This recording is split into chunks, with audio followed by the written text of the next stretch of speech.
सबसे पहले किसने किया था श्राद्ध? कैसे शुरू हुई ये परंपरा? श्राद्ध के बारे में अनेक धर्म ग्रंथों में कई बातें बताई गई हैं।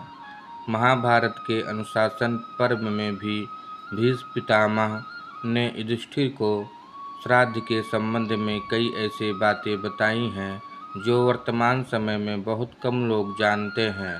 महाभारत में ये भी बताया गया है कि श्राद्ध की परंपरा कैसे शुरू हुई और फिर कैसे ये धीरे धीरे जनमानस तक पहुंची। आज हम आपको श्राद्ध से संबंधित कुछ ऐसी ही रोचक बातें बता रहे हैं। निमि ने शुरू की श्राद्ध की परंपरा। महाभारत के अनुसार सबसे पहले श्राद्ध का उपदेश महर्षि निमि को महातपस्वी अत्रि मुनि ने दिया था। इस प्रकार पहले निमि ने श्राद्ध का आरंभ किया, उसके बाद अन्य महर्षि भी श्राद्ध करने लगे। धीरे धीरे चारों वर्णों के लोग श्राद्ध में पितरों को अन्न देने लगे। लगातार श्राद्ध का भोजन करते करते देवता और पितर पूर्ण तृप्त हो गए। पितरों को हो गया था अजीर्ण रोग। श्राद्ध का भोजन लगातार करने से पितरों को अजीर्ण, भोजन न पचना रोग हो गया और इससे उन्हें कष्ट होने लगा। तब वे ब्रह्मा जी के पास गए और उनसे कहा कि श्राद्ध का अन्न खाते खाते हमें अजीर्ण रोग हो गया, इससे हमें कष्ट हो रहा है, आप हमारा कल्याण कीजिए। देवताओं की बात सुनकर ब्रह्मा जी बोले, मेरे निकट ये अग्निदेव बैठे हैं, ये ही आपका कल्याण करेंगे। अग्निदेव बोले, देवताओं और पितरों, अब से श्राद्ध में हम लोग साथ ही भोजन किया करेंगे। मेरे साथ रहने से आप लोगों का अजीर्ण दूर हो जाएगा। यह सुनकर देवता व पितर प्रसन्न हुए। इसीलिए श्राद्ध में सबसे पहले अग्नि का भाग दिया जाता है। पहले पिता को देना चाहिए पिंड। महाभारत के अनुसार अग्नि में हवन करने के बाद जो पितरों के निमित्त पिंड दान दिया जाता है, उसे ब्रह्म राक्षस भी दूषित नहीं करते। श्राद्ध में अग्निदेव को उपस्थित देखकर राक्षस वहां से भाग जाते हैं। सबसे पहले पिता को, उनके बाद दादा को, उसके बाद परदादा को पिंड देना चाहिए। यही श्राद्ध की विधि है।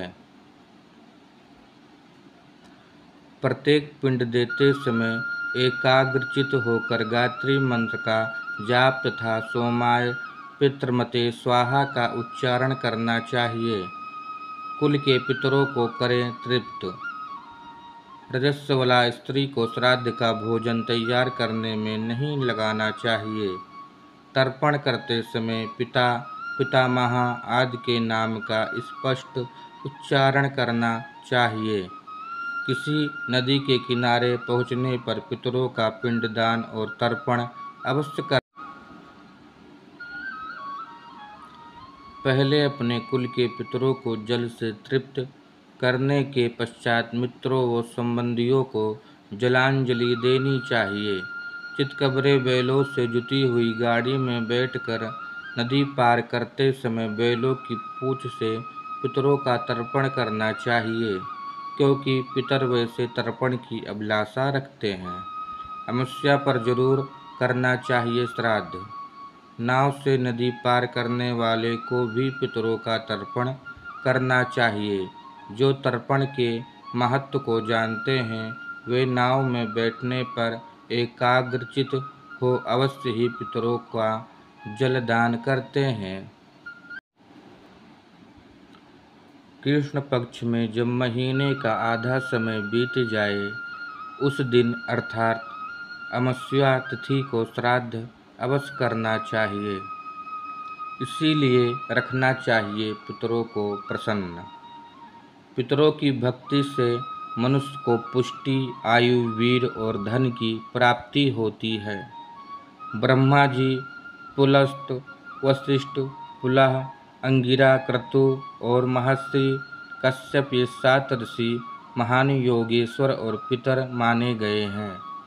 मरे हुए मनुष्य अपने वंशजों द्वारा पिंड दान पाकर प्रेतत्व के कष्ट से छुटकारा पा जाते हैं। ऐसे करना चाहिए पिंडदान।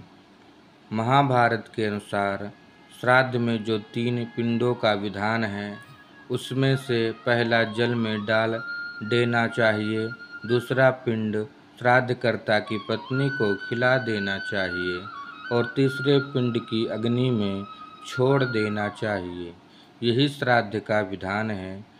जो इसका पालन करता है उसके पितर सदा प्रसन्नचित्त और संतुष्ट रहते हैं और उसका दिया हुआ दान अक्षय होता है। पहला पिंड जो पानी के भीतर चला जाता है वह चंद्रमा को तृप्त करता है और चंद्रमा स्वयं देवता तथा पितरों को संतुष्ट करते हैं।